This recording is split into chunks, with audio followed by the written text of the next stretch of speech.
Hi everybody, I'm Philip. For those who watched the previous videos or connected with me, you'll know I've done 3 videos and basically they're aimed at job hunting and trying to get me a new job. This isn't one of those, this is more important than that. Many may have seen the post that I put out on Saturday about my struggles with mental health and depression. I was overwhelmed by how many people have looked at that, but at the same time quite alarmed by quite a lot of the comments, and I feel that putting myself out on the line to explain and talk through my experiences may help somebody, and that was the intention of the post on Saturday. So I guess we all have our demons to a lesser or greater extent, and I'll share with you my demons and then possibly talk through what we're going to do. So my demons started 20 years ago. When at the time my baby daughter Megan was 6 months old and started being just not quite right. We took her to the GP, etc. A few investigations took place, but ultimately a few months later the authorities decided, actually, you and your wife are trying to murder her by Munchausen syndrome by proxy, starving her to death. Obviously that wasn't the case, and when actually they said, right, she's only got 4 weeks left to live, they then said they were going to take her off us.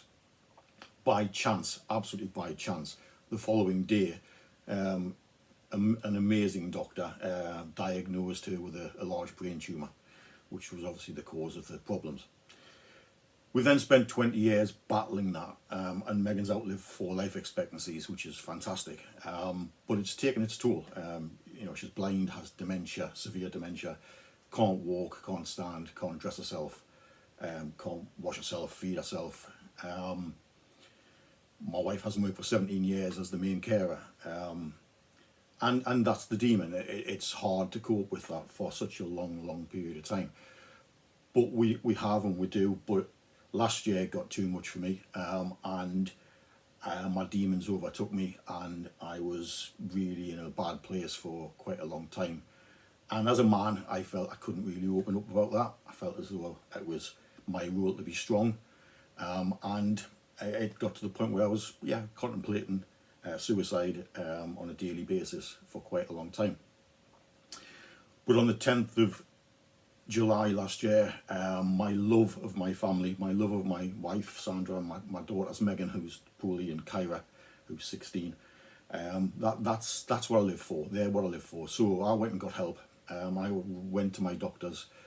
If I hadn't done that day, I may not be here now, but I went to the doctors, and that was the most important thing, was to go and get help. And yeah, I'm on antidepressants, and that's fine. If you have cancer, you go and get chemo. Megan's had chemo for most of her life.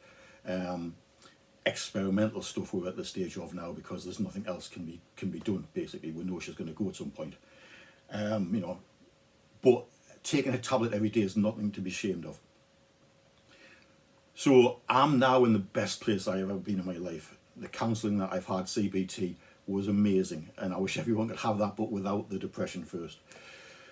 So why am I here today talking to you? It's about trying to encourage anybody who is struggling with mental health to open up to those closest to you. If you feel you can't do that, and open up to people outside. So there's some numbers at the end of the video of helplines that can help you.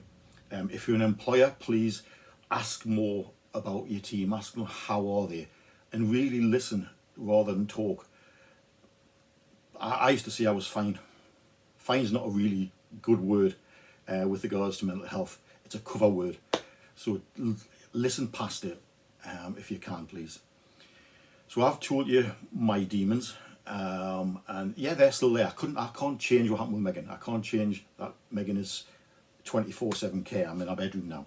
I could change my job, because that was also very stressful, and that was a tough decision to walk away with nearly 34 years service. But I have to keep this right for my family, for me, and that's where I am. So please, in the comments of this, if you watch it, if you're struggling, let's talk about the problem. Let's talk about what your demon is. Let's help each other together to get through what is a significant killer of people across the world every day. And again, there's some figures for that. thank you very much.